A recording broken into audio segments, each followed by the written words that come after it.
आखिर ये लोग यहाँ क्यों आ रहे हैं? ये किस वजह से आ रहे हैं? परेशान कर रखा है, जब देखो आ जाते हैं। अब इनको हमसे क्या लेना है? तुम्हें गोतक जंग का पता है फिलाथियोस?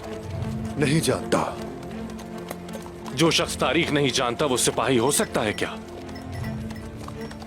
शाम को याद करवाना, तुम्हें गौतक के साथ अजीम कैसर की जंग के बारे में बताऊंगा।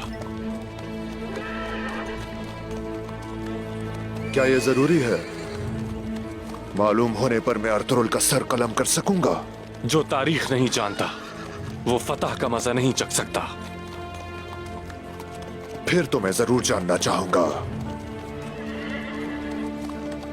इन काफिरों की कोई इज्जत नहीं।